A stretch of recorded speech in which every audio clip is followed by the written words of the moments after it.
குரு பகவானுக்கு ஒரு சிறப்பு உண்டு.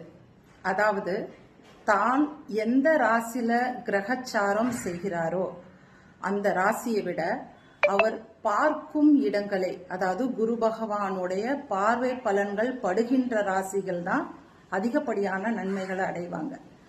அதுபடி பார்த்தீங்கன்னா இந்த வருடம் 2025 வருடம் மே மாதம் 14ஆம் தேதி திருக்கணித அமைப்பின்படி மாறுகின்ற குரு பகவான் ரிஷப ராசியிலிருந்து மிதுன ராசிக்கு பெயர்ச்சி அடைகிறார்.